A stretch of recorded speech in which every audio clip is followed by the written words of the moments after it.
Bawat isa sa atin ay may kanya-kanyang karera. Ang iba ay mabilis ang usad, ang iba naman ay mabagal. Yung iba ay tumigil na sa pagtakbo at nawala ng pag-asang manalo. Ako kaya, saan ako nabibilang sa tatlong karera ng buhay? Ako ba'y mabilis na tumakbo, mabagal o tumigil na at nawala ng pag-asa? Mga katanungan ng kapuso nating sender para sa araw na ito na sabay-sabay po nating sasagutin sa inyong pagtutok sa mga kwento ng pag-ibig, buhay at pag-asa dito sa Barangay Love Story. Dear Papa Dudut, magandang araw at tawagin niyo na lamang po ako sa pangalang Myla. Ako po ay nanggaling sa isang mahirap na pamilya. Ang aking ama ay isang mangingisda at ang aking ina ay naglalako sa palengke ng gulay. At kung anumang mahuling isda ng aking ama ay siyang uulamin namin. 4 kaming magkakapatid, Papa Dudut. Ako ang panganay, 2 lalaki at babae ang bunso namin. At hindi po sa pagyayabang, Papa Dudut, pero may itsura kaming magkakapatid. Kahit pa sunog kami sa araw dahil kung minsan ay sinasamahan namin si mama sa paglalako ng gulay at isda, pero nananatiling maputi at makinis ang aming kutis. Simple lang ang aming pamilya. Simple lang din ang aming mga pangarap. Kahit mumunting bagay ay nakapagbibigay sa amin ng kasiyahan. Naaalala ko pa nga, Papa Dudut, na isa sa mga pinakamasayang araw sa buhay ko ay noong nagtapos ako ng high school. Graduate ako bilang salutatorian. Masayang masaya ako noon, maging ang aking mga magulang at mga kapatid ko.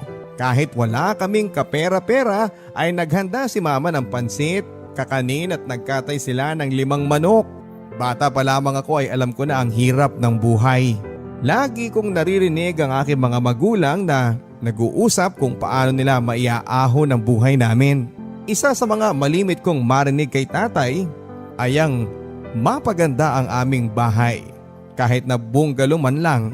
Nasa hapagkainan kami noon nang kinausap ako ni tatay tungkol sa pagpapatuloy ko ng pag-aaral sa kolehiyo. Kahit pa daw sobrang hirap ng buhay namin at kasya lamang sa pang-araw-araw ang kinikita ni nanay sa paglalako ng gulay at sa mga huling isda ni tatay ay gagawin nila ang lahat makapagtapos lamang ako ng pag-aaral. Ganon ka determinado ang mga magulang ko, Papa Dudut. At kung ako lang ang papipiliin, Papa Dudut, ay mas gugustuhin ko na lang na sana'y tulungan sila sa paghahanap buhay.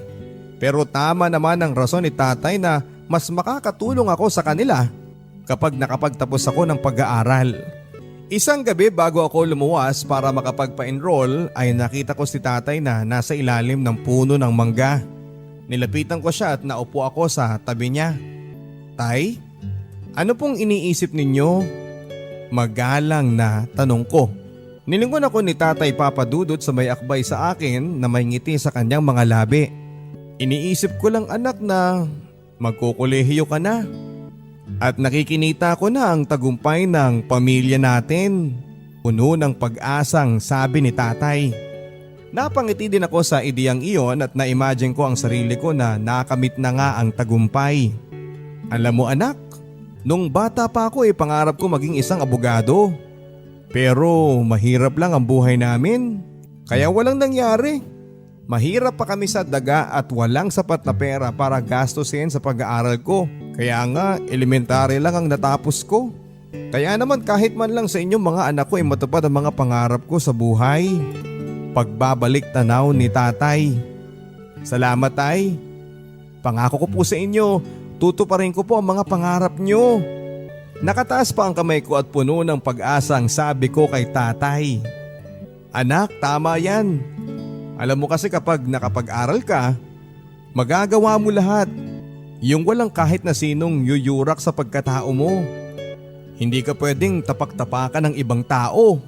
Alam mo kung paano ipagtanggol ang sarili mo at higit sa lahat, may armas ka para lumaban. Ang sabi ni tatay. Natapos ang usapang yon, Papa Dudut, na puno ng pag-asa. Nakapagdesisyon na kami na kukuha ako ng kursong Bachelor of Science in Hotel and Restaurant Management.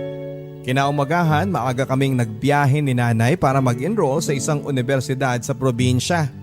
Napili namin ang isang state university dahil yun lang ang kaya namin. At sabi ng mga kakilala ko ay maayos naman doon. nangutang lang si tatay sa mga kapitbahay.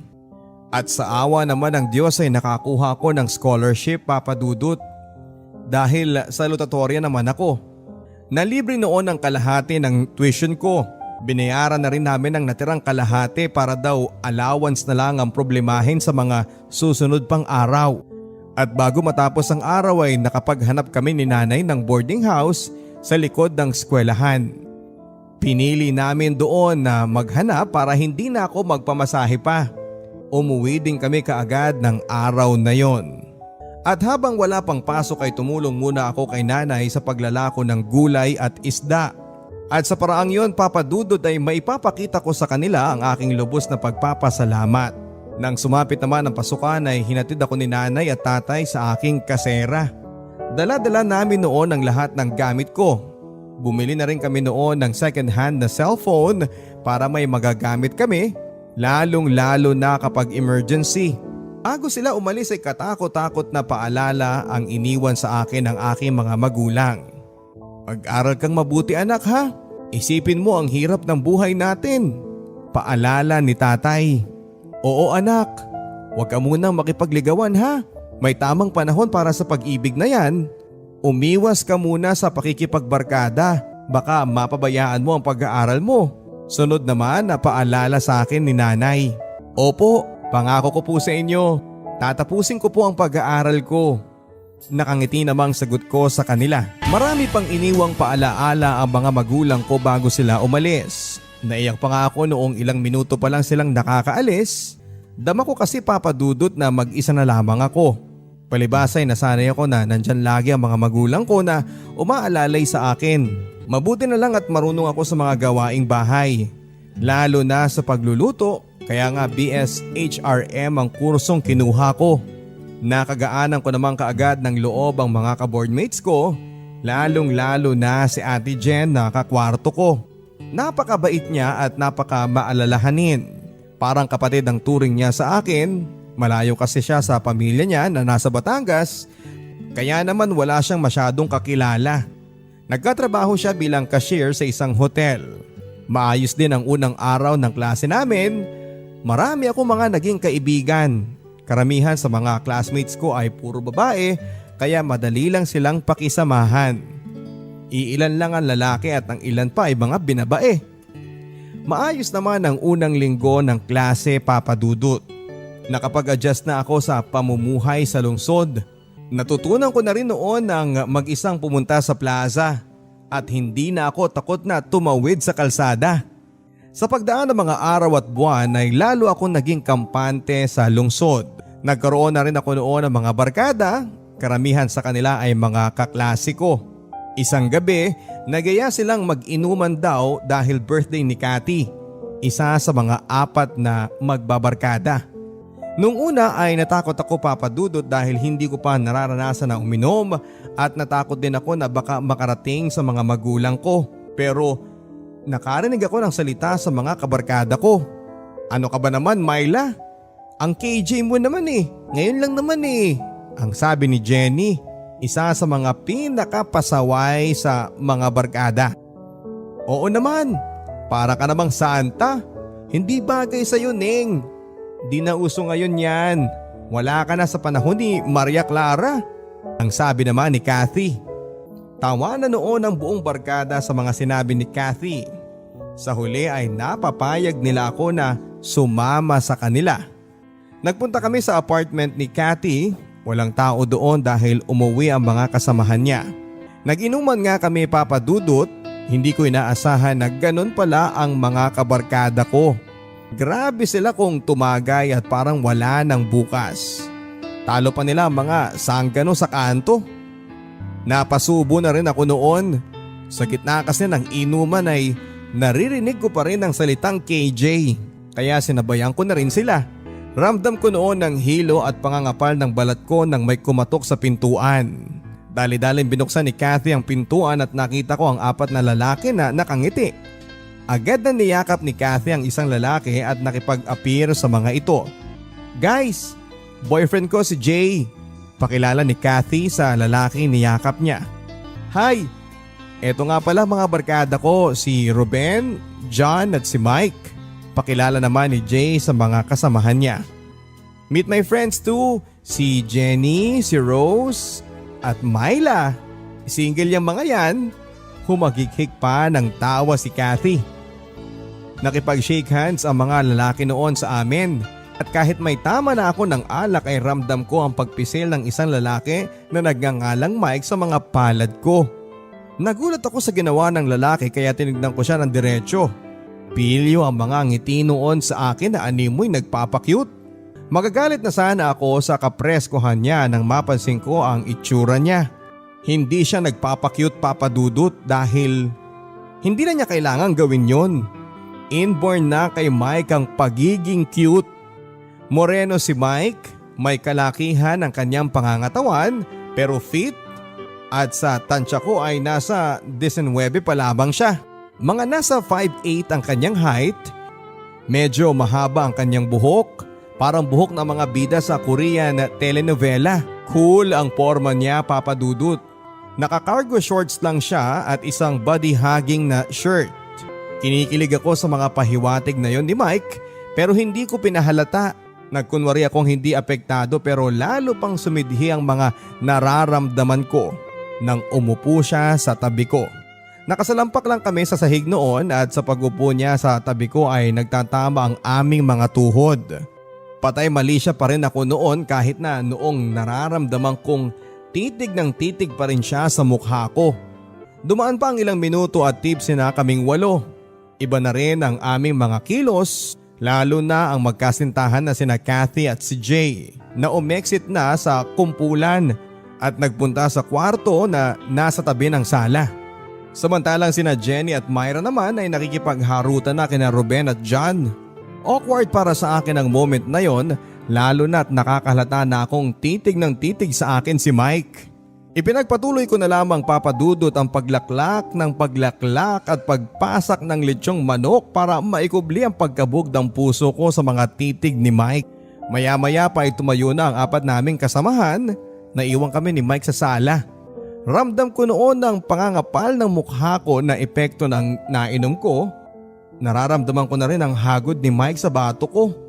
Paglingon ko sa kanya ay akma namang hahalikan niya ang bato ko kaya naman dumiretso ang mga labi niya sa pisngi ko. Itinulak ko siya sa mga ginawa niya pero hindi siya nagpapigil kundi itinuloy pa niya ang paghalik sa mga labi ko. Pilit na nilalabanan ng isip ko ang ginagawa ni Mike pero lumalaban ang damdamin ko. Hindi ako pamilyar sa pakiramdam na yon papadudot. Ang alam ko lang ay ramdam ko ang init na dumadaloy sa bawat himaymay ng aking katawan. At nakakadagdag pa sa sensasyong dulot ni Mike ang mga hagikhik na dinig ko buhat kay Kathy at sa nobyo niya na si Mike. Unang beses kong mahalikan papadudot. Hindi ko alam kung paano sasagot sa mga galaw ng labi ni Mike. Maalab, mapusok at nakakabaliw ang mga tagpong yun.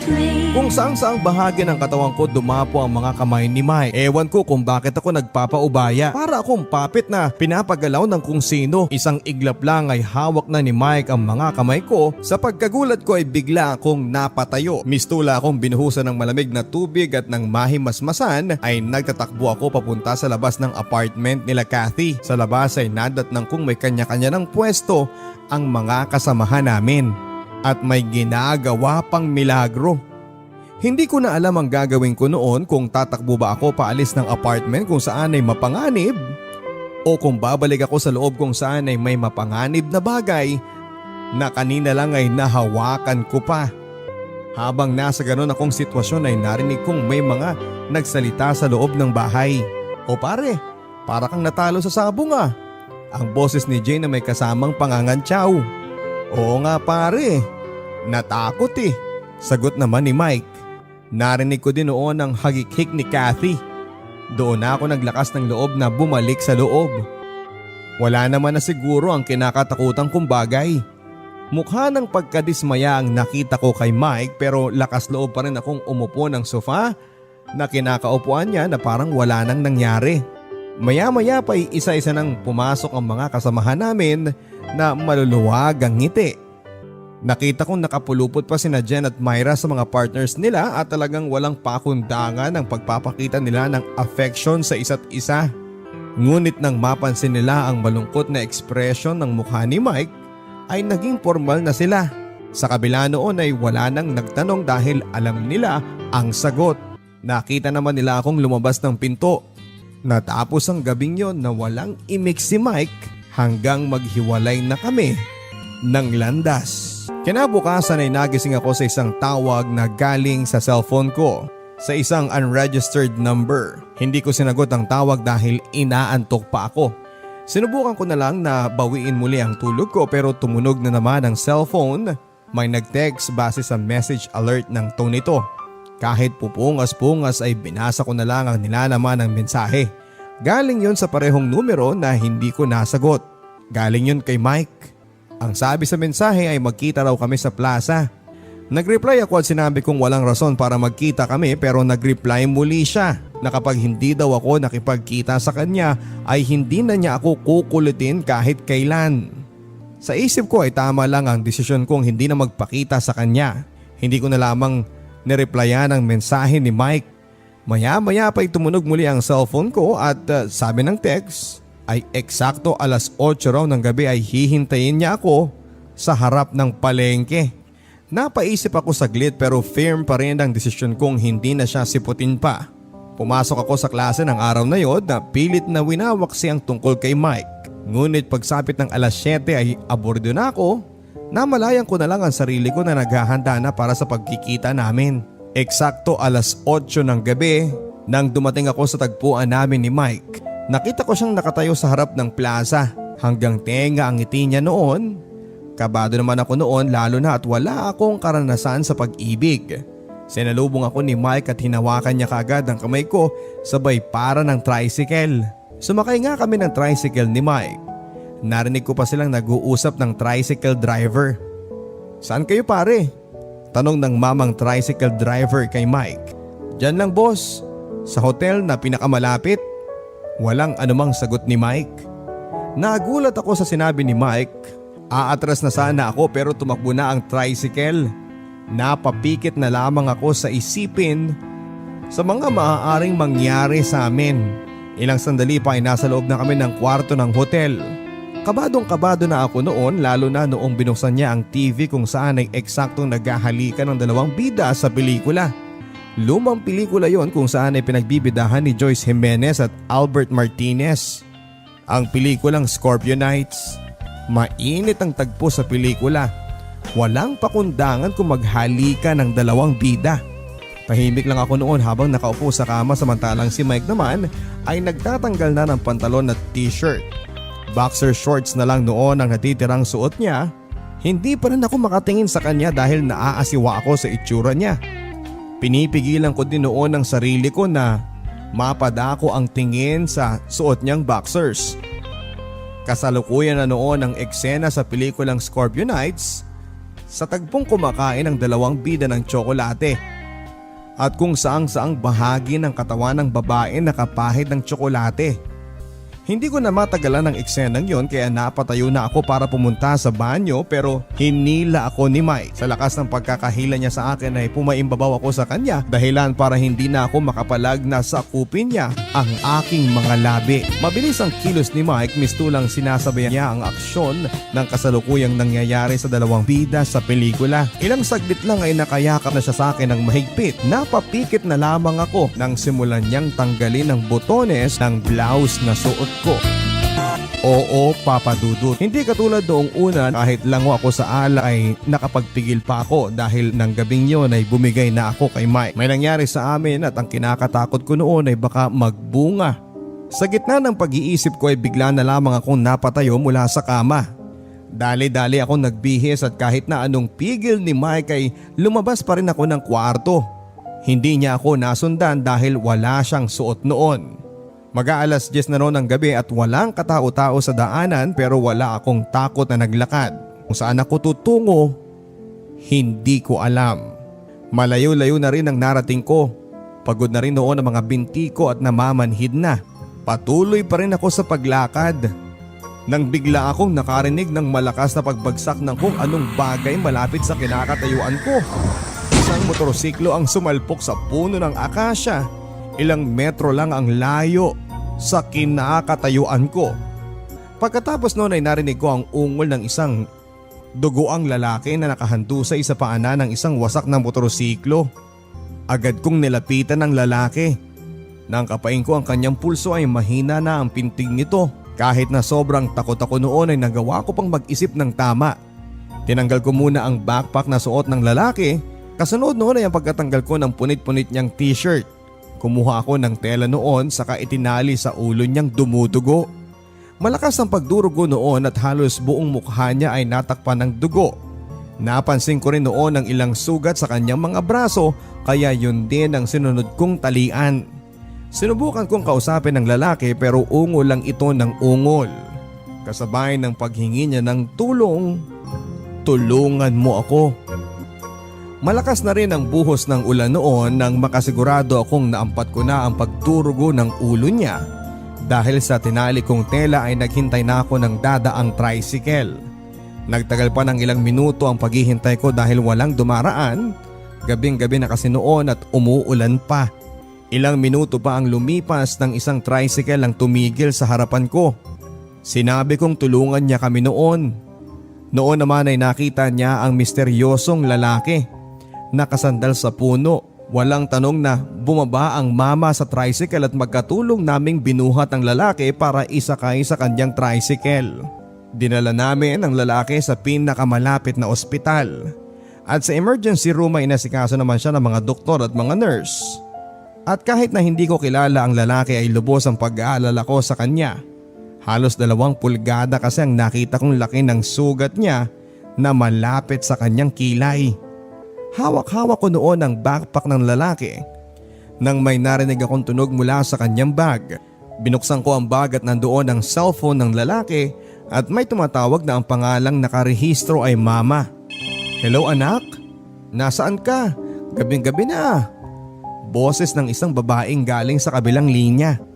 Hindi ako kaagad nakasagot dahil hindi ko alam ang sasabihin ko sa kanya. John? Hello? Nasaan ka na anak? Kanina pa kitang hinihintay ah. Muling sabi ng babae sa kabilang linya. Hello po? Paunang sabi ko. Nagulat ang babae sa kabilang linya at nagtanong kung sino ako. Hello ma'am? Huwag po sana kayong mabibigla pero naaksidente po ang anak ninyo. Nakita ko lang po siya sa daanan at dinala ko po sa ospital. Sagot ko sa ginang. Nakarinig ako ng pag-iyak at maya-maya pa ay sinabi ng ginang na pupunta siya sa ospital. Nakiusap din siya sa akin na huwag ko munang iiwanan ng anak niya hanggat hindi pa siya dumarating. Makaraan ng halos 30 minuto ay isang babae na nasa edad 50 ang nagtanong sa gwardya. Nang makita ko ang babae ay nilapitan ko siya kaagad. Ma'am, ako po yung nakakita sa anak ninyo. Magalang na sabi ko. Pagkakita niya sa akin ay napaiyak siya. Nakita niya kasi sa damit ko ang bakas ng napakaraming dugo. Dali-dali siyang lumapit sa akin at hinawakan ng palad ko. Nasaan ang anak ko? Okay lang ba siya? Umiiyak na tanong ng ginang. May tama po siya sa ulo pero ang sabi po ng doktor ay okay naman po siya. Inoobserbahan lang daw po, sagot ko sa babae. Maraming salamat iha ha. Utang namin sa iyo ang buhay ng anak ko. Lumuluhang sabi ng ginang. Walang anuman po, kahit naman po sino siguro kapag may nangyaring ganun, gagawin din po ang ginawa ko. Sagot ko sa ginang. Niyakap muli ako ng babae at tinanong kung ano ang pangalan ko. At kung taga saan ako, na agad ko namang sinagot. Maya-maya pa ay tinawag ng doktor ang kasama ng pasyente. Nagpaalam na rin ako sa ginang. Sumakay ako ng tricycle pa uwi ng boarding house at habang nasa daanan ako ay bumalik sa isipan ko ang naganap sa amin ni Mike. Hindi ko lubos maisip papadudot na nagpadala ako sa kapusukan ni hindi ko alam kung taga saan siya, kung anong klaseng tao siya. Ultimo buong pangalan niya ay hindi ko alam. Mangiyak-ngiyak ako sa tricycle.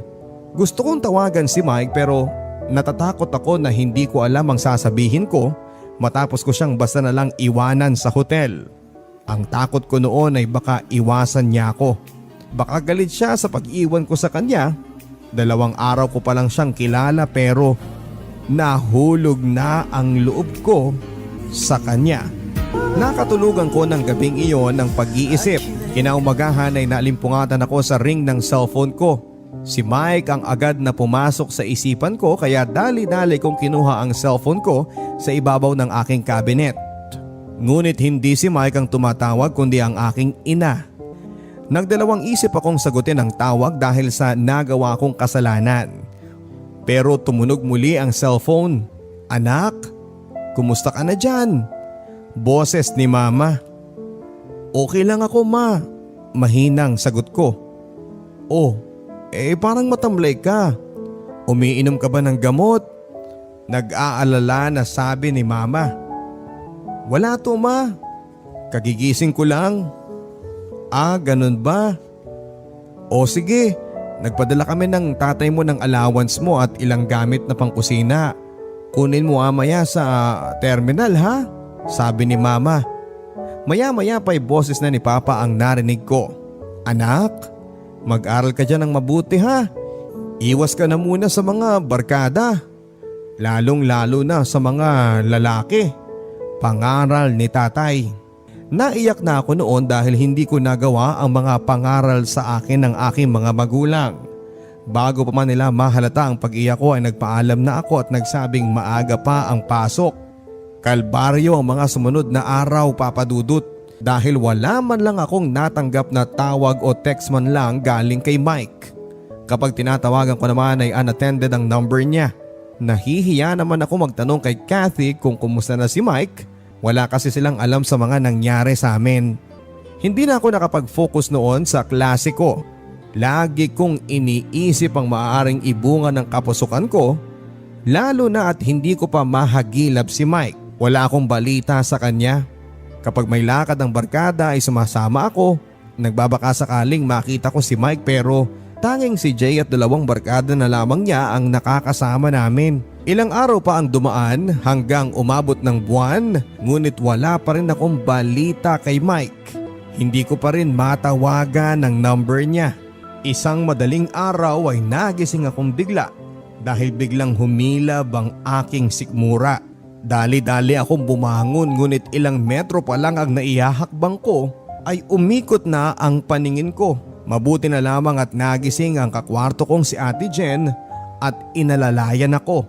"Anong nangyari sa iyo, Myla?" Nag-aalalang tanong ni Ate Jen.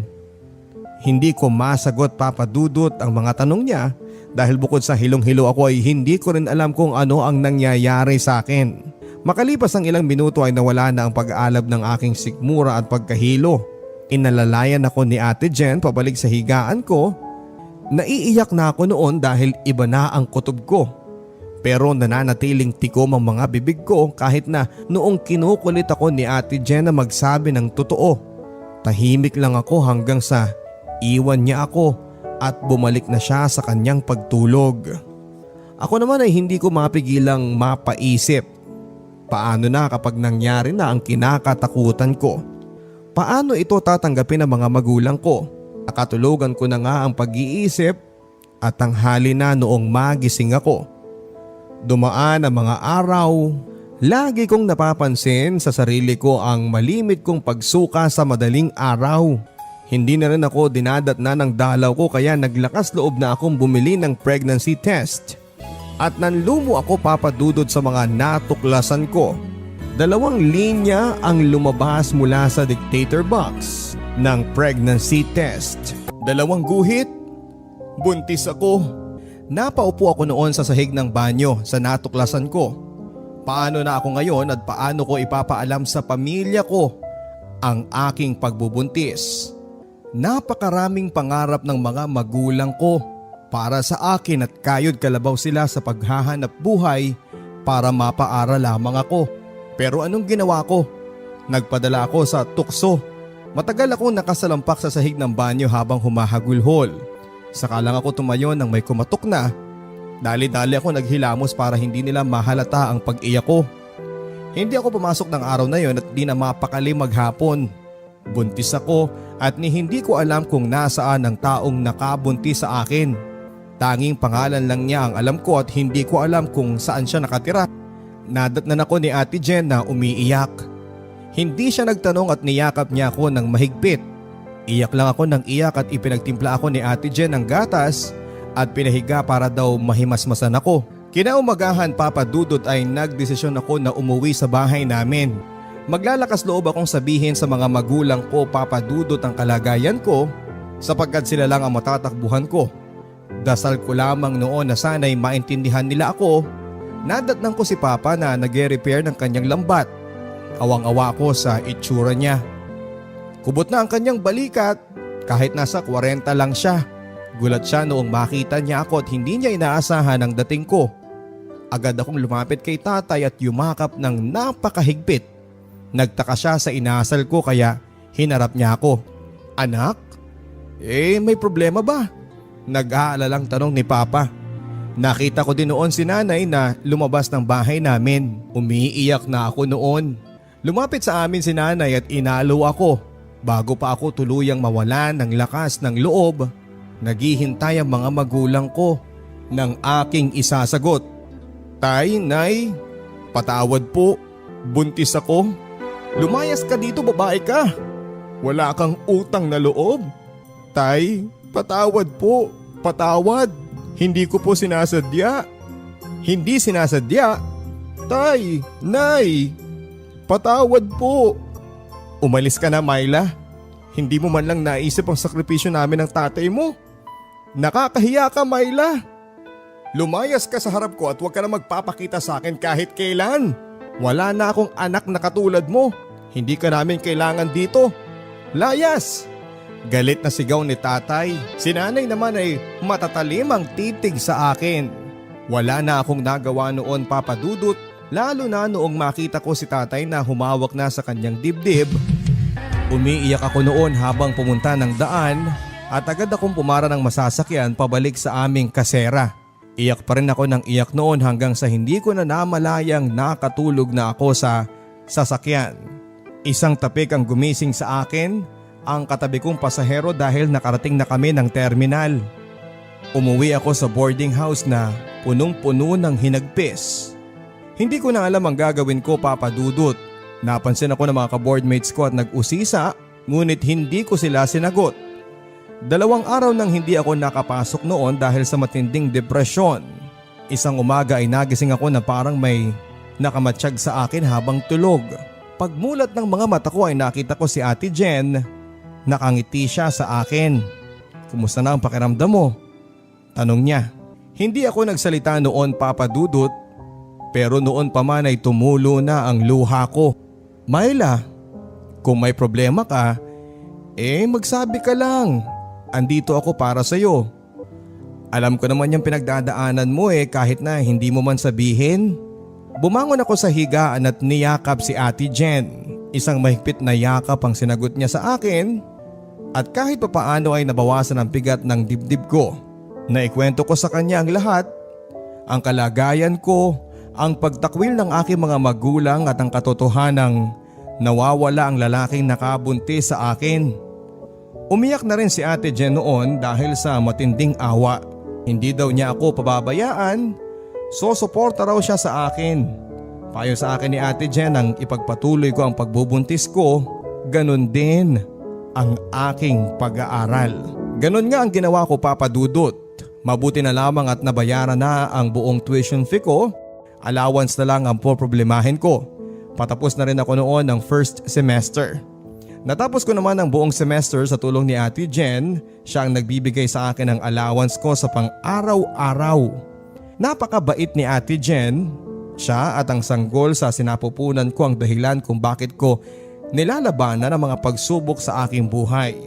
Noong matapos ang semester, Papa Dudut, ay nagpa siya akong maghanap ng trabaho habang maliit pa ang tiyan ko. Nag-apply nga ako sa isang hotel sa probinsya kung saan ay nagtatrabaho si Ate Jen. Eksakto kasi na nangangailangan sila ng chambermaid at laking tuwa ko noong matanggap nga ako bilang chambermaid. Malaking tulong din noon ang libreng meal mula agahan hanggang hapunan. Napakalaking tulong noon sa akin dahil wala na akong gagastusin pa. May lugar na rin doon para sa mga empleyado kahit lumipat na ako doon para wala nang gagastusin na pambayad sa boarding house. Ganon din si Ate Jen para maalalayan niya ako. At naging neto ko na nga ang 3,000 pesos na sahod ko. Kinabukasan nga ay nag-start na ako agad ng trabaho. Pilit kong kinalimutan ang problema ko. Kailangan kong harapin ang bukas para sa anak ko. Maganda naman ang mga araw na nagdaan. Nagagawa ko naman ang maayos ang aking trabaho hanggang sa isang araw ay napansin ako ng kasamahan kong chambermaid. "Uy, tumataba ka ha?" Walang mali siyang sabi niya. Namula ako noon, Papa Dudut, dahil walang nakakaalam sa mga katrabaho ko na buntis ako. Tanging si Ate Jen lang at pinanatili din niyang lihim ang tungkol dito. Ayoko kasing makarating sa boss namin ang kalagayan ko dahil pwede akong matanggal sa aking trabaho. Kailangan kong makaipon para sa anak ko. Ngumiti na lamang ako sa kanya at hindi na lamang ako nagsalita pa. Ipinagpatuloy ko lang ang pag-aayos ng kobre kama. Dumaan pa ang 1 linggo at talagang may nagbabago na. Umuumbok na ang tiyan ko at nahahalata na yun ng mga katrabaho ko. May mga araw pa nga, Papa Dudut, na napapakinggan ko silang pinag-uusapan nila ako. Pero hindi naging dahilan yon para sumuko ako. Kahit na anong mangyari ay hindi ako magpapaapekto. Pero darating din pala ang oras na kinakatakutan ko dahil isang araw ay pinatawag ako sa opisina ng supervisor namin. "Myla, may report sa akin na buntis ka daw." Seryoso at direktang tanong sa akin ng supervisor. Hindi kaagad ako nakapagsalita, Papa Dudut. Nahihiya ako kaya tumangon na lamang ako at yumuko. Isang buntong hininga ang narinig ko mula sa supervisor namin. Pagkatapos ay muli siyang nagsalita. "Napakawalang konsensya ko naman kapag pinatigil kita sa trabaho mo. Pagbibigyan kita. Magtatrabaho ka pa rin dito hanggang sa kaya mo para makapag-ipon ka. At kapag alam ko na hindi mo na kaya, ako na mismo ang magpapatigil sa iyo sa trabaho para sa kapanganakan mo," sabi niya. Napatingin ako sa kanya at hindi ko inaasahan ang katagang lumabas sa kanyang bibig. Naguunahan noon ang mga luha ko. Napakabait ng Diyos. Sa kabila ng mga nagawa ko ay hindi niya ako pinabayaan. Inilalapit niya ako sa mga taong may mabubuting kalooban. Sobra ang pasasalamat ko sa supervisor namin sa pag-iintindi. At ang sabi pa nga niya ay siya na lang daw ang bahalang magsabi sa may-ari. Punong-puno ako noon ng pag-asa na malalampasan ko ang pagsubok ng buhay ko. Malalampasan ko ang lahat ng iyon. Nagbibigay sa akin ng lakas ang batang ipinagbubuntis ko, ang aking anak. Nagpatuloy na ako sa pagtatrabaho ko sa hotel bilang chambermaid at napansin ko din noon ang magandang trato sa akin ng mga katrabaho ko. May mga nagbibigay ng prutas, ang iba naman ay nagbibigay ng gamit para sa baby ko. Lumipas pa ang ilang buwan at malaki na talaga ang tiyan ko. 8 buwan na noon at nahihirapan na akong kumilos. Kaya walang nagawa ang supervisor ko kundi ang pagpahingahin muna ako sa aking trabaho. May naipon naman akong kulang-kulang 15,000 mula sa sahod ko na inipon ko ng 6 na buwan. Inipon ko lahat ng iyon at laking pasasalamat ko dahil dinagdagan pa ng supervisor ko ng 5,000 ang pera ko bago ako nagbakasyon. Utos daw yun ng may-ari, tulong nila sa akin at nagbigay naman sila ng assurance na kukunin ako matapos kong manganak. Naghanap kami ng bagong apartment ni Ate Jen. Naghati kami sa bayad. 3,000 din ang nabawa sa ipon ko pero maayos naman ang nakuha naming apartment. Kaya sulit din. Pagkalipas ng ilang araw, Papa Dudut, ay nakasakay na ako sa isang wheelchair papunta ng delivery room. Si Ate Jen ang kasama ko noon at naging maayos naman ang aking panganganak. Normal lang naging delivery ko at di naman ako masyadong nahirapan. Ayon sa doktor ay lalaki daw ang baby ko at nang tanungin nila ako kung ano ang ipapangalan ko ay bigla na lang lumabas sa aking bibig ang pangalang Maiko. Masayang masaya ako noon, Papa Dudut, na isiping nakaraos din kami ng anak ko. At matapos noon ay nakatulog na ako ng napakahimbing. Kagigising ko lang noon sa ward nang namulatan ko si Ate Jen na mugto ang mga mata. May kausap siyang doktor. Bumangon ako sa kama at nagtanong kung ano ang problema. Tumingin sa akin ang doktor samantalang si Ate Jen ay umupo sa tabi ko. Mrs., may problema sa sanggol, ang sabi ng doktor. Anong problema, Dok? Kumusta na po ang baby ko? Nag-aalalang tanong ko sa doktor. May hemolytic disease ang anak ninyo, Mrs. Ang ibig sabihin noon ay may abnormality sa red blood cell ng bata. Mababa sa normal ang count at nagliled sa fatal anemia. Kapag hindi naagapan ang pagbagsak ng red blood cell niya, delikado. Seryosong sagot ng doktor. Napahagulhol na ako noon, Papa Dudut, kahit pa hindi ako pamilyar sa mga sakit na yon. Natatakot ako sa maaaring mangyari sa anak ko. Ano pong gagawin ko sa anak ko, Dok? Tanong ko sa gitna ng aking pagluha. Kakailanganin niya ng blood transfusions at close monitoring dahil mahina pa ang vital organs niya. Mrs., hindi naman po sa tinatakot ko kayo pero maaari niya itong ikamatay, ang sabi ng doktor. Napayakap sa akin si Ate Jen dahil humahagulhol na ako noon. Marami pang pinaliwanag ang doktor pero wala na akong naintindihan sa mga sinabi niya dahil takot na takot ako sa maaaring mangyari sa anak ko. Hindi mamamatay ang anak ko. Dok, parang awa niyo na. Huwag niyong pababayaan ang anak ko. Siya na lang ang natatanging lakas ko. Gawin niyo po ang lahat. Magbabayad po ako, ipapangako ko sa inyo, Dok. Makaligtas lamang ang anak ko. Ayokong mawala siya sa akin. Halos mabaliw ako noon sa pag-iisip. Napakarami ng pagsubok na dumating sa buhay ko at hindi ko kakayanin kapag ang anak ko na ang pinag-uusapan. Nang ma-discharge ako, Papa Dudut, ay agad kong pinuntahan ang anak ko. Nasa loob siya ng incubator at may nakakabit sa kanyang oxygen. May nakita na rin ako noon na bag ng dugo para sa kanyang blood transfusion. Halos manghina ako sa mga nakita ko sa kalagayan ng anak ko. Napakaliit niya para pagdaanan ng mga prosesong yon. Ilang minuto pa lang ay may isang nurse ang nagabot sa akin ng reseta. Madami ang mga nakasulat at hindi ako pamilyar sa mga gamot na nakasulat doon. Pinabili ko kaagad kay Ate Jen ang mga gamot. 2 araw na kami sa ospital nang makatanggap muli ako ng reseta. Wala pa daw development sa anak ko. Myla, wala na tayong pera. Wala nang 1,000 ang natira sa pinahawak mo sa akin, ang sabi ni Ate Jen. Natulala ako sa mga sinabi ni Ate Jen. Wala na raw kaming pera. Hahayaan ko na lang ba siyang mawala sa akin? Hindi ko na alam ang gagawin ko noon at saan ako kukuha ng pambili ng mga gamot para sa anak ko. Wala akong alam na pwedeng lapitan. Maya-maya pa ay may lumapit sa akin na nurse at hinanap ang gamot na ipinabili ng doktor. Kailangan na raw maibigay iyon sa bata. Nakatulala lang ako sa nurse noon. Miss, kailangan na pong maibigay sa anak ninyo ang gamot. Hindi pwedeng ma-delay yon, ang sabi ng nurse. Nagpanik na ako noon at hindi ko na alam ang gagawin ko. Tumakbo ako palabas ng ospital at sumakay ng tricycle. Yun na siguro ang karera ng buhay ko na hindi ko nakakayanin. Ang dami kong kinakarga. Parang buong mundo ay buhat ko at hindi ko na alam kung saan ako makakausad. At ang tanging naging lakas ko ang kagustuhang mailigtas ang anak ko. Alam kong siya ang tanging paraan para makayanan ko pa ang mabuhay.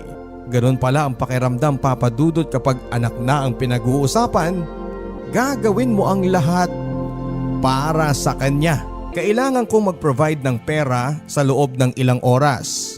Nanlulumo ako sa isiping hindi ko magagawa iyon at mawawala sa akin ang anak ko. Hanggang sa isang desisyon ang nabuo sa isip ko. Noong makita ako ng lalaking manager ay ngiting-ngiti ito, tinitingnan niya ako mula sa ulo hanggang paa. Matapos kong sabihin ang pakay ko ay nagtanong siya. Ilang taong ka na? Tanong niya na may kasama pang haplos sa pisngi ko. Diring-diri ako sa kanya noon pero nangibabaw ang pangangailangan ko. Nagsinungaling ako sa kanya at sinabi kong 18 na ako kahit na ang totoo ay 17 pa lamang ako. Napangiti sa akin ng manager. Matapos akong papirmahin sa isang waiver ay sinabihan niya akong bumalik ng alas 7 ng gabi. Umuwi nga ako sa apartment at nagpalit ng damit. Isinuot ko ang pinakamaiksi kong palda, nagtube lang ako at naglagay ng makapal na makeup. Halos masuka ako sa itsura ko pagtingin ko ng salamin. Hindi ko nakikita ang dating Myla. Ang nakita ko ay isang babaeng walang kinabukasan. Pero sinabi ko sa babae sa salamin na siya ang magiging susi para maligtas ang anak ko. Pumatak pa ang luha ko habang sinasambit ang mga katagang yon. Pagsapit ng alas 8 ng gabi ay nakaupo na ako kasama ang ilang babae sa harap ng bar. Pare-pareho kami ng itsura, maiksi ang suot, makakapal ang makeup at puro sila tawanan noon. Pero nanatili akong tahimik. Masayahin sila pero halata sa kanila na may dinadala din silang problema na kagaya ko. Sa kabila ng sarili kong problema ay nakaramdam ako ng awa sa kanila. Naisip ko noon na baka kagaya ko din sila at matindi ang pangangailangan kaya napasok sila sa ganoong gawain. Maya-maya pa'y lumalim na ang gabi, dagsaan na ang ilang kalalakihan sa bar. Nakayuko lang ako noon habang isa-isa nang umalis sa hilera ng mga upuan ng mga kasamahan ko. Nagulantang pa ako noon nang may tumayo sa harapan ko. Malaking lalaki siya, may katabaan na talagang malaki ang tiyan, nasa edad 50 ang lalaki. Gusto ko nang kumaripas noon ang takbo pero nanaig ang kagustuhan kong kumita ng pera. Kaya tumayo ako at hinarap ang lalaki. "Miss, pwede ka ba?" tanong ng mama. Mataba ang lalaki at may kalakihan ng tiyan. Natatakot ako sa kanya noon pero nagtapang-tapangan ako. "Magkano?" balik na tanong ko. "Depende sa kaya mo, miss. Kapag naging maganda ang transaksyon natin, dodoblehin ko," ang sabi ng mama. Ngumiti ako sa kanya kahit nagrereklamo ang kalooban ko. Kumapit nga ako sa braso ng lalaki at sumama sa loob ng bar. Uminom muna kami ng lalaki na napagalaman kong Ricardo ang pangalan. Niyaya ko na siyang umalis noon para matapos na at mabalikan ko na ang anak ko. "Masyado ka namang atat? Walang libre ngayon. Kung may pambayad ka talaga, tapusin na natin to." "Ah, ganun ha? Sinusubukan mo pala ako ha. Halika, patitikimin kita ng hinahanap mo." Nakangising sabi ni Ricardo sabay hila sa akin palabas ng bar.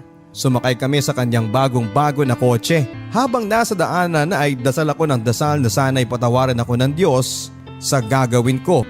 Namalayan ko na lang na pumasok na kami sa isang lobby ng hotel. Laking pasalamat ko na lang na hindi kami pumasok sa hotel na pinagtatrabahuhan ko.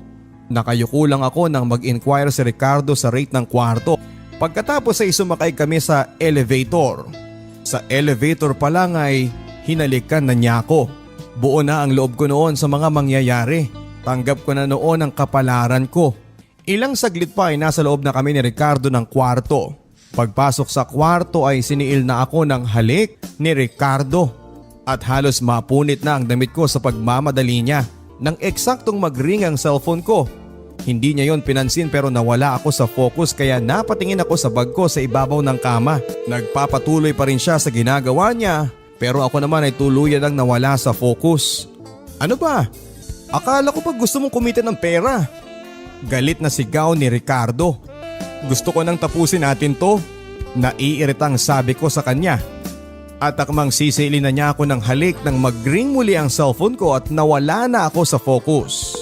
"Anak nang, sagutin mo na nga muna yung storbo na yan," sigaw ni Ricardo sa mukha ko kasabay ng pagtulak niya sa akin sa kama sabay alis at pumasok sa loob ng banyo. Kinuha ko naman noon ang cellphone ko at napag-alaman kong si Ate Jen ang tumatawag. Pagkasagot ko ng cellphone ay nagsalita kaagad si Ate Jen. "Asan ka na ba? Kanina pa ako tumatawag eh. Kailangan mong bumalik ng ospital ngayon din." "Bakit? Anong nangyari sa anak ko, ate?" Nag-aalalang tanong ko. "Basta bumalik ka na sa ospital ngayon din," ang sabi ni Ate Jen bago siya nawala sa kabilang linya. Bumilis ang pintig ng puso ko at hindi ko nakakayanin pa kapag may nangyaring masama sa anak ko. Agad kong inayos ang sarili ko noon bago ako tumalilis paalis ng hotel. Bahala na kung isumpa ako ni Ricardo kapag nalaman niyang tinakasan ko siya. Ilang minuto pa'y naglalakad na ako sa pasilyo ng ospital dire-diretso nang nadatnang ko si Ate Jen na kausap ang isang doktor. Pero laking takot ko nang hindi ko makita ang anak ko sa incubator. Nangihina na ang loob ko noon at gusto ko nang gawin ang tumakbo palayo. Pero bago ko pa magawa yun ay nakita na ako ni Ate Jen at tinawag na niya ako. Nagulat siya nang makita niya ang itsura ko pero bago pa siya nagsalita ay muli na niyang inabot sa akin ang mga papel.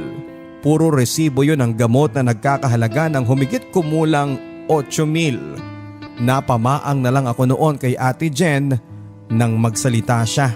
Inilipat na si Baby Maiko sa isang private room at ayon sa doktor ay oobserbahan na lamang kapag nasiguradong tuloy-tuloy na ang pagtaas ng red blood cell ng bata. Ang wika ni Ate Jen na maluwang ang pagkakangiti. Parang nabunutan ako ng napakalaking tinik sa dibdib sa sinabi ni Ate Jen. Pagkaalis ng doktor ay inusisa ko siya. Paanong nabili ang lahat ng gamot, ate? Takang tanong ko sa kanya. May lalaking nagpunta rito kanina. Tinatanong niya kung sino ang ina ng sanggol at nung sinabi ko ang pangalan mo ay agad siyang umalis. Nagulat na lang ako nang may lumapit sa akin at doktor na may daladalang mga gamot para sa baby. Ayon sa doktor ay may lalaki daw na nagtanong sa kanila sa nurse station sa kakailanganin ni baby. Pagkatapos ay bumalik na ang lalaki na dala ang lahat ng kailangan ng bata. Mahabang sabi ni Ate Jen. Lalaki? Sino ang lalaking yun? Maang natanong ko. Ewan ko pero pogi natatawang sabi ni Ate Jen. Puno pa rin ako ng pagtataka noon kung sino ang lalaking yon nang muling magsalita si Ate Jen. May inabot nga pala sa akin yung doktor. Eto, sabi niya sabay abot ng isang sobre. Binuksan ko ang sulat at laking gulat ko nang napagalamang kong tigi 1,000 pera ang laman ng sobre. Nasa 20,000 ang laman. Kalakip noon ang isang sulat kamay at tandang-tanda ko ang laman ng sulat. Maaaring hindi mo ako kakilala pero huwag kang mag-alala. Hindi mo utang ang lamang pera sa sobre na ito. Maging ang ibinayad ko sa operasyon ng anak mo dahil matagal ka nang nakabayad sa akin. Ako ang nagkautang sa iyo pero kahit na magkanong halaga ay hindi ko yun mababayaran. Walang katumbas na halagang ibinigay mo sa akin noong September 22, 2006. Ang sabi ng sulat. Napaiyak ako noon nang mabasa ko ang laman ng sulat. Si Mike, siya ang kasama ko sa hotel ng gabing iyon. Nagbalik si Mike, ang ama ng anak ko. Mahaba-haba ang sulat noon pero hindi ko na natapos pang basahin ang magring ang cellphone ko. Sinagot ko kaagad ang tawag galing sa isang unregistered number. Kumusta ang baby mo? Tanong ng isang boses na sa alaala ko ay minsan ko nang nakausap. Nasa operating room pa siya. Salamat sa tulong mo. Ang sabi ko sa caller na sigurado akong si Mike. Walang anuman yun. Ang sabi naman ng lalaki. Akmang magpapaalam na noon ng lalaki sa kabilang linya kaya naglakas loob na akong tanungin siya. Gusto kong magpasalamat ng personal sa'yo. Pwede ba tayong magkita? Tanong ko sa lalaki. Matagal bago sumagot ang lalaki. Maya-maya pa'y pumayag din siyang makipagkita. Kinaumagahan nga papadudot, tumayo lang ako sa gilid ng gate tabi ng tindahan ng school supplies nang magring ang cellphone ko. Sinagot ko ang tawag at inutusan ako ng lalaking lumapit sa isang puno ng akasya. Paglingon ko sa akasya ay may nakita akong isang lalaki. Nakatagilid siya pero sigurado na akong si Mike yon. Nakangiti na akong papalapit ngunit ng ilang hakbang na lamang ay lumingon ng lalaki. Matangkad ang lalaki. Malaki ang bulto ng pangangatawan. Prominente ang features ng kanyang mukha at pamilyar ang kanyang mukha sa akin. Pamilyar pero isa ang nasigurado ko dahil kahit 2 beses ko pa lamang nakita si Mike ay nakakasigurado ako papadudot na hindi siya ang lalaking nasa harapan ko. Natigil ako sa paghakbang at nagpalingalinga ako sa paligid. Hinahanap ko kung nasaan si Mike pero narinig ko ang lalaki nagsalita. Hi! Tipid na bate ng lalaki. Napalingon ako sa kanya at nasilayan ko ang kanyang pagngiti. Itinuro ko pa ang sarili ko noon bilang tanong kung ako ba ang kausap niya. Tumango ang lalaki at muling nagsalita. Ako si John. Ang sabi ng lalaki sabay abot ng kanyang palad. Sinuklian ko naman siya ng alanganing ngiti. Tinanggap ko na rin noon ang pakikipagkamay niya. Ikaw bang nagbigay ng pera para sa anak ko? Tanong ko sa lalaki. Tumango siya. Maraming salamat pero paano ko mababayaran ng ganong kalaking halaga? Tanong ko sa lalaki. Hindi ba sabi ko naman bayad ko sa'yo yon? Nakangiting sabi ng lalaki. Bayad? Wala naman akong maalalang may nagkautang sa akin Maang natanong ko. Alam mo, hindi lahat ng utang ay sa pamamagitan ng salapi. Oo, malaki ang utang ko sa'yo. Utang ko sa'yo ang buhay ko at hindi pa sapat ng kahit na ilang milyon para mabayaran ko ang utang na yon. Ang sabi ng lalaki. Punot noon na ako sa kanya noon dahil hindi ko alam ang tinutukoy niya. September 22, binigyan mo ko ng pagkakataon para muling mabuhay. Dito mismo sa tabi ng punong ito, dito mo ko niligtas sa kamatayan. Muling sabi sa akin ni John. Noon ako napaisip, Papa Dudut. September 22, gabing nagkita kami ni Mike sa isang hotel at may nangyari sa amin. Sa tindi naman ng konsensyang naramdaman ko ay umalis ako ng hotel at naglakad-lakad. Umiiyak na ako noon kasabay ng pagbuhos ng ulan nang biglang may narinig akong bagsak ng isang mabigat na bagay. Isang motorsiklo ang tumambad mismo sa harapan ko kasabay ng pagbagsak din ng isang dugoang lalaki. Ako ang lalaking tinulungan mo at dinala mo sa ospital. Ang pukaw ng lalaki sa pagbabalik tanaw ko.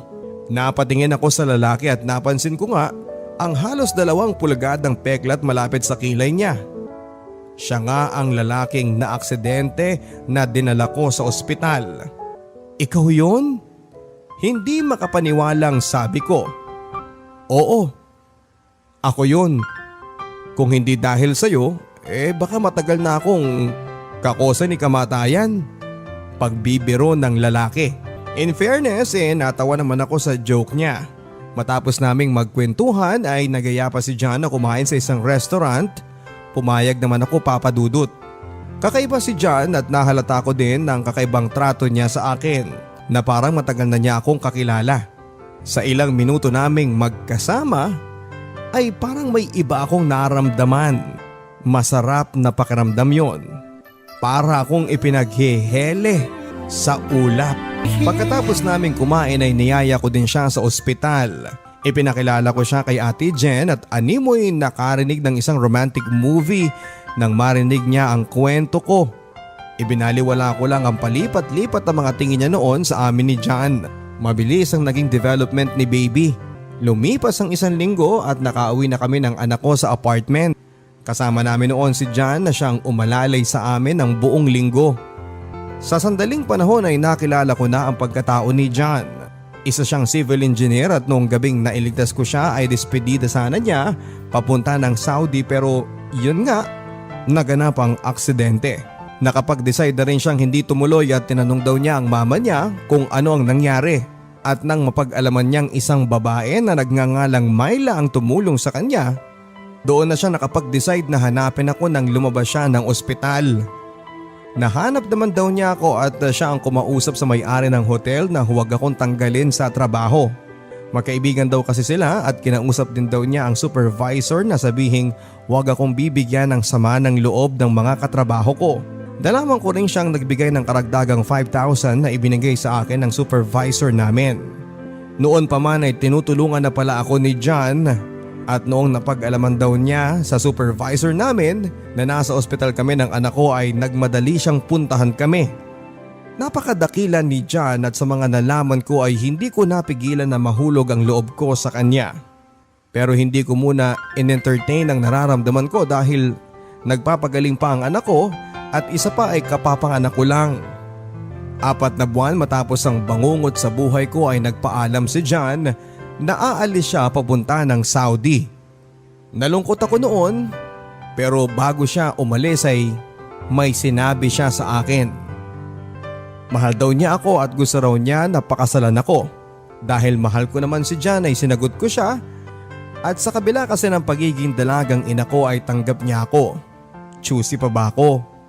Gusto raw niya akong pakasalan bago siya umalis pero 17 pa lamang ako noon at hindi pa pwede kaya tama lang daw na mag-abroad muna siya para makaipon din. 7 taon ang pagitan namin ni John pero baliwala lang yon dahil ang importante ay nagmamahalan kami.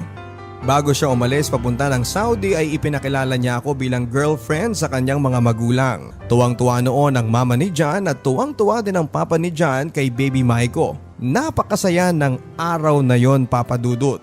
Sa kabila ng mga napagdaanan ko ay hindi ko akalain na may naghihintay pala sa aking ligaya. Nagpunta nga si John ng Saudi at halos araw-araw siyang tumatawag.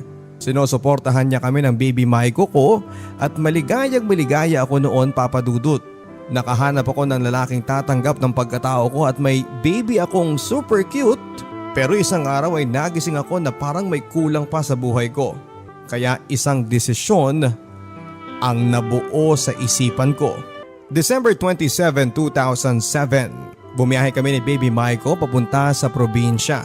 Kabababa ko lamang noon ng sasakyan nang namataan ko si Papa na nag-aayos ng kanyang mga lambat. Nagulat siya nang makita niya ako.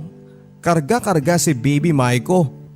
Nahihiya akong lumapit sa kanya noon pero laking gulat ko nang tawagin niya ako. Anak, siya na ba ang apo ko? Ang sabi ni tatay na naluluha. Naiyak na rin ako noon at nagmamadali nang naglakad papalapit sa kanya. Sakto naman palabas ng bahay si nanay at halos madapa siya noon sa paglapit sa amin. Mahigpit ang yakap ng mga magulang ko sa akin at tuwang-tuwa sila kay baby Maiko. Yun na ata ang pinakamasayang Pasko sa buhay ko, Papa Dudut. Sa kabila ng mga dagok sa buhay ko ay nagpapasalamat ako sa Diyos dahil nananatili akong nakatayo. Ang karera ng buhay ko ay mabilis, mabagal at may pagkakataong hindi na umuusad. Pero nakarating pa rin ako sa finish line at panalo ako. Alam ko sa darating na bukas ay marami pa akong karerang sasalihan at ipinapangako ko na gaano man katarik ang lupang nadaanan ko, gaano man kalayo at kahit na ilang beses pa akong madapa ay kakayanin ko sa tulong ng mga taong nagmamahal sa akin. Sa ngayon, Papa Dudut, ay kasal na kami ni John, nasa Saudi siya. Si Ate Jen ay kasama ko pa rin. Nakatira na kami sa bagong bahay namin at ninang siya ng baby Maiko ko. Sitting pretty ako, Papa Dudut, dahil ayaw ni John na magtrabaho pa ako. Pag 7 na daw si Maiko ay ipagpapatuloy ko ang pag-aaral ko. Si tatay ko naman sa ngayon ay natupad na ang pangarap niya na magkaroon ng bahay na bungalow. At mayroon na rin silang sariling pinagkakabalahang negosyo ni nanay. Anyway, hanggang dito na lamang po ang aking kwento at sana po ay nakapagbigay ako ng kaunting paalala sa mga kabataan na huwag magpapadala sa kapusukan. Walang maibibigay na kabutihan yan sa inyo. Maniwala kayo sa akin dahil iyon ay napagdaanan. Ganun pa man ay magsilbi din sana akong inspirasyon sa iba na nawawala ng pag-asa. Magandang araw po sa lahat ng mga katulad kong single mother at sa lahat ng mga nakikinig. Huwag po natin silang huhusgahan dahil hindi natin alam kung gaano kabigat ang kanilang dinadala. Salamat po at magandang araw, ang inyong kabarangay, Myla. Maraming salamat, Myla, sa pagbabahagi mo ng iyong barangay love stories. Para po sa lahat ng ating mga kabarangay na tulad po ni Myla na pinagdaraanan ng mga ganito sa kasalukuyan, tandaan na madapa man tayo, matuto tayong tumayo at laging isiping hindi dapat ikahiya ang pagiging isang single mom. Mahirap at maraming pagdadaanan ng isang single mom. Kaya naman humahanga tayo sa kanila na ipinagpapatuloy ang pagtaguyod sa kanilang mga anak. Sapagkat ang buhay ay mayahalin tulad po natin sa isang gulong na umiikot. Madalas nasa baba at minsan ay nasa itaas. Dito makikita ang lakas ng loob ng isang tao kung paano siya sasakay sa gulong ng buhay. Maraming tao ang sumusuko, kaagad-agad sa laban. Ngunit may mga taong naninindigan para magtagumpay. Hindi para sa kanilang sarili kundi para sa kanilang mga anak, tulad ni Myla. Kaya dapat natin silang hangaan.